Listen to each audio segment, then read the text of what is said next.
Hello students, welcome to my channel. तो आज के इस वीडियो में हम आपके BA first semester English literature के लॉन्ग इंपॉर्टेंट क्वेश्चन आंसर को देखने वाले हैं एग्जाम 2024-25 के लिए। जो भी बच्चे बीए फर्स्ट सेमेस्टर में इंग्लिश लिटरेचर पढ़ते हैं, मेजर सब्जेक्ट है या माइनर सब्जेक्ट है, दोनों के लिए ये वीडियो इम्पॉर्टेंट है। देखिए, आपके एग्ज़ाम में क्रिटिकल एप्रिसिएशन ज़रूर लिखने के लिए आता है। जो आपके सिलेबस में शॉर्ट स्टोरीज़ हैं या जो एस्से हैं, वहाँ से आपके लॉन्ग में पूछता है क्रिटिकल एप्रिसिएशन। तो आपको क्रिटिकल एप्रिसिएशन लॉन्ग में लिखना होगा, क्योंकि ये शॉर्ट में नहीं पूछता। और शॉर्ट क्वेश्चन में जैसे आपके क्वेश्चन पूछे जाते हैं, वो मैं वीडियोस अपलोड करूँगी कि कैसे शॉर्ट स्टोरीज से क्वेश्चन आएंगे, तो उसके लिए आपको परेशान होने की ज़रूरत नहीं है।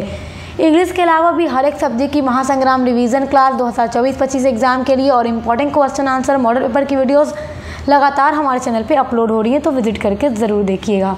चलिए देखते हैं लॉन्ग इंपॉर्टेंट क्वेश्चन। आज हम देखेंगे critical appreciation of the lament. The lament आपके सिलेबस में एक शॉर्ट स्टोरी है जिसको लिखा है एंटोन चेखव ने। तो बहुत अच्छी शॉर्ट स्टोरी है। लेमेंट का मतलब होता है शोक मनाना, उदासी, मिजरी, दुख, कुछ भी आप कह सकते हैं। मतलब दुख, कष्ट, शोक, आप कुछ भी हिंदी में कह सकते हैं, उसको इंग्लिश में लेमेंट कहते हैं। तो आपके एग्जाम में क्वेश्चन पूछेगा, give a critical appreciation of the short story the lament. ऐसे ही क्वेश्चन आपसे पूछेगा, तो आपको अपना आंसर लिखना होगा। कैसे लिखना है, पूरा हेडिंग बाय हेडिंग आज की वीडियो में बताऊंगी, क्योंकि ये लॉन्ग के लिए बहुत इंपॉर्टेंट है। और देखिए, जो आपके सिलेबस में द लास्ट लीफ है या फिर अदर जितने भी इस शॉर्ट स्टोरी और इससे सभी पर क्रिटिकल एप्रिसिएशन मैं अपलोड कर चुकी हूँ। सबसे पहले आपको हेडिंग डालना होगा। उसके बाद आपकी फर्स्ट हेडिंग होगी इंट्रोडक्शन ऑफ द राइटर। मैं बार बार कहती हूँ कि जब भी आप कोई भी आंसर लिखते हो, लॉन्ग आंसर लिखते हो, क्रिटिकल एप्रिसिएशन लिखते हो, तो आप पहले स्टोरी के राइटर के बारे में थोड़ा सा लिखिए। इससे क्या होता है, एग्जामिनर समझता है कि आप लोग अच्छे से पढ़ के आए हो। तो इसलिए इंट्रोडक्शन ऑफ द राइटर आपकी फर्स्ट हेडिंग होनी चाहिए एग्ज़ाम में। फिर आप लिखेंगे the short story the lament written by Anton Chekhov. The short story या लघु कहानी यानी short story the lament written by लिखी गई है एंटोन चेखव के द्वारा। He was born on January 29, 1860 in Taganrog, Russia. उनका जन्म हुआ था 29 जनवरी 1860 ईस्वी को। देखिए, टैगेनरोग रशिया में, मतलब रूस के थे ये। एंड डाइड ऑन 15 जुलाई 1904। और इनकी मृत्यु जर्मनी में हुई थी 15 जुलाई 1904 ईस्वी में। उस टाइम ये सिर्फ 44 ईयर्स के थे। Anton Chekhov was a Russian playwright and short story writer. Anton Chekhov थे एक रशियन प्लेराइट। रूस के प्लेराइट का मतलब नाटककार, जो नाटक भी लिखते थे। एंड शॉर्ट स्टोरी राइटर यानी ये शॉर्ट स्टोरी राइटर भी थे। ही इज़ रिकोगनाइज्ड, वह जाने जाते हैं, पहचाने जाते हैं as a master of the modern short story. आज के टाइम में ये जाने जाते हैं master of the modern short story, यानी कि आधुनिक शॉर्ट स्टोरी के ये मास्टर जाने जाते हैं। तो इनके इंट्रोडक्शन में आपको बस इतना ही लिखना। आइए अब आपकी सेकेंड हेडिंग देखते हैं। आपकी सेकेंड हेडिंग है ए पैथेटिक स्टोरी।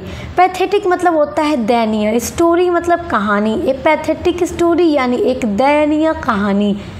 दयनीय कहानी का मतलब एक ऐसी कहानी जिसको पढ़ करके इसके मेन कैरेक्टर के ऊपर दया आती है, हमें सिंपैथी होती है इसके कैरेक्टर पर। कैरेक्टर का नाम क्या है, आयोना। नोट करते रहिएगा।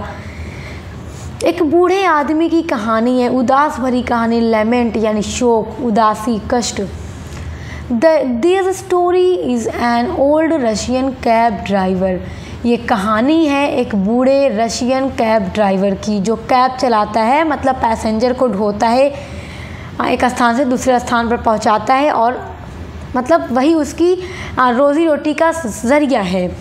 आयोना मतलब कैब ड्राइवर आयोना। ये कहानी है बूढ़े कैब ड्राइवर आयोना की।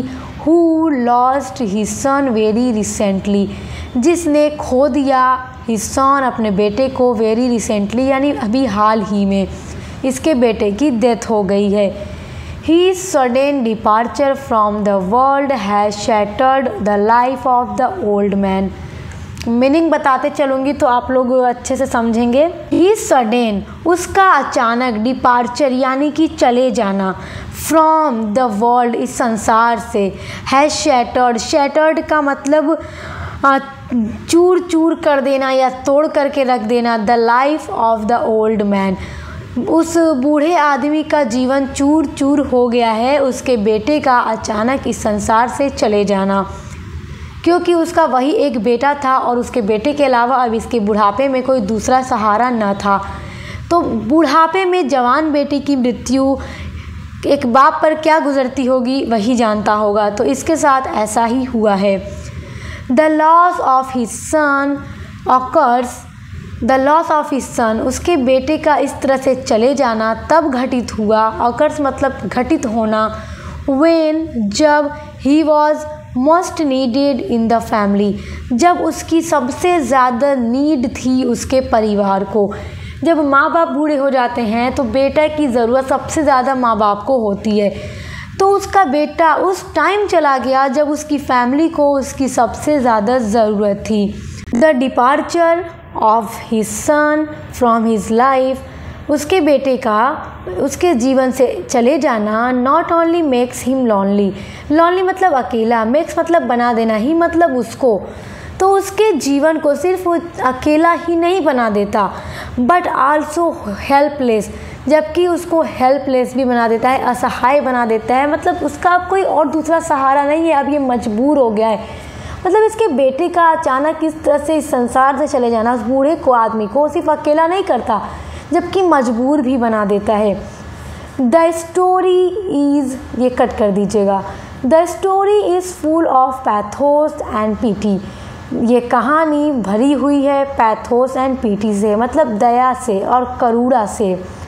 मतलब इस बूढ़े आदमी पर ना बहुत दया आती है, सिंपैथी होती है इसके साथ। ये स्टोरी आप लोग पढ़ेंगे तो आपको पता चलेगा, मैंने पूरी स्टोरी पढ़ा दी है, प्लेलिस्ट में ऐड कर दी है, तो आप लोग चेक करके ज़रूर पढ़िएगा। आपकी 1 से लेकर जो 8 तक की यूनिट्स हैं वो पूरी मैंने कंप्लीट करा दी है, कुछ भी छूटा नहीं है। एंड अब मैं सभी पर इंपॉर्टेंट क्वेश्चन आंसर की वीडियोज़ अपलोड कर रही हूँ जो आपके एग्ज़ाम में पूछा जाएगा 2024-25 में। एंड अदर सभी सब्जेक्ट की भी कंप्लीट करा दी है, तो आप चेक कर लीजिएगा। ही इज़ हर्ट, उसका दिल, इज़ फुल ऑफ पेन, भरा हुआ है पेन यानी दर्द से, उसका दिल भरा हुआ है दर्द से। एंड और ही वॉन्ट्स, वो चाहता है, टू शेयर करना, हिज पेन, अपने दर्द को, टू ह्यूमन बीइंग, मनुष्यों को, इंसानों को, वो अपना दर्द इंसानों के साथ बांटना चाहता है, शेयर करना चाहता है। बट लेकिन nobody in the crowd is willing to listen to him, but nobody, कोई नहीं है, इन द क्राउड, इस भीड़ में, क्राउड मतलब भीड़ में, is willing to listen to him, उसकी मतलब दर्द को सुनने के लिए इस भीड़ में कोई रुकता नहीं है, कोई उसकी बात को सुनता नहीं है, उसके दर्द पर सिंपैथी नहीं दिखाता। And say a word of sympathy to him, तो इस भीड़ भरी दुनिया में कोई भी ऐसा नहीं है जो उसको सुने एंड से और कहे एक शब्द ऑफ सिंपैथी, दया का उससे। मतलब इस भीड़ भरी दुनिया में वो हर किसी को चाहता है, जिसको देखता है ना, अपने पैसेंजर तक को, जो कैब ड्राइवर जो कैब में आकर बैठते हैं कि हमें उस जगह पहुंचा दो, उस जगह पहुंचा दो, वो अपने पैसेंजर से भी कहना चाहता था, बट किसी ने इसकी बात नहीं सुनी। कोई भी इस संसार में ऐसा नहीं था जो उसकी पूरी बात को सुनकर उसे सिंपैथी दिखा सके। तो ये बूढ़ा आदमी खुद को बहुत अकेला और हेल्पलेस महसूस कर रहा था। आपकी 3rd हेडिंग है Iona as a pitiable creature.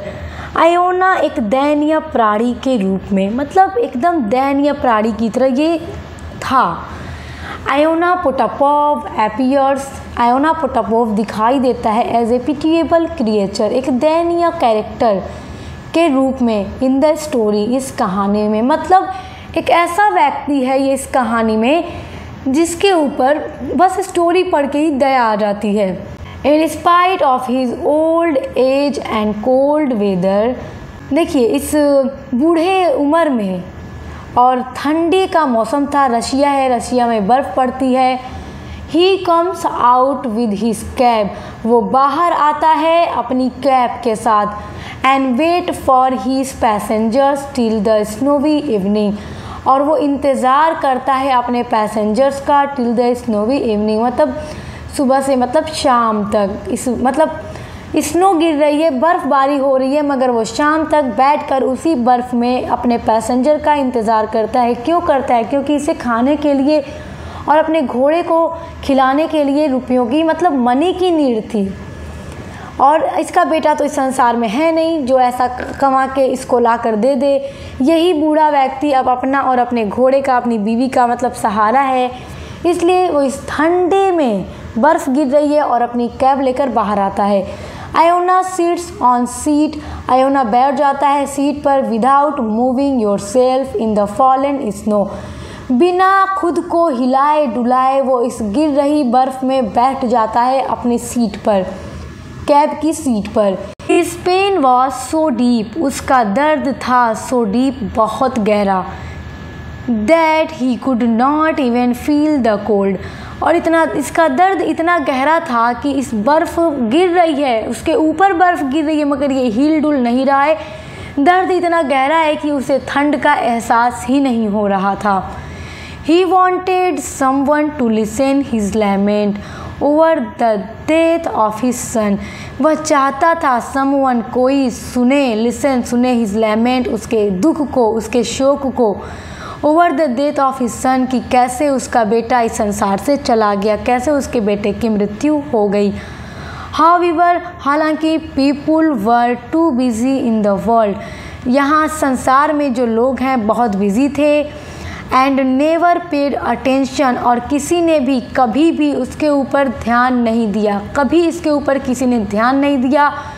When, जब he started the story about his son's death, जब वो सुनाना शुरू करता था कहानी को, अपने बेटे की मौत की कहानी को जब वो सुनाना शुरू करता था लोगों को, तो कोई भी इसकी बात को रुककर सुनता नहीं था, कभी नहीं सुनता था। जबकि जो इसकी कैब में पैसेंजर्स आके बैठते थे, 2-3 पैसेंजर आए इसकी गाड़ी में बैठे, मगर किसी ने भी इसकी बात को नहीं सुनी। ये शुरुआत करता था मगर कोई ध्यान नहीं देता था। इसलिए जो इसका दर्द था और गहरा हो गया था, क्योंकि कहते हैं दर्द को बांट लेने से दर्द कम हो जाता है, मगर इसे अपना दर्द बांटने के लिए भी कोई न मिला। तो ये एंड में क्या करता है, अपने ही घोड़े के साथ ये अपना दर्द शेयर करता है। आप स्टोरी पढ़िएगा, बहुत अच्छी है। हेडिंग है थीम। देखिए, क्रिटिकल एप्रिसिएशन में थीम लिखना बहुत इंपॉर्टेंट है। तो इसकी थीम क्या है, इसकी मेन थीम क्या है? The central theme of the story is misery और पेन। इस स्टोरी की जो सेंट्रल थीम है इस कहानी की, वो मिजरी है, यानी दुख और दर्द है। The lament means misery, lament का मतलब ही होता है मिजरी यानी दर्द, पेन, तकलीफ़। Shows the emotion of Iona, ये जो लेमेंट वर्ड है ये शो करता है इमोशन को ऑफ आयोना की।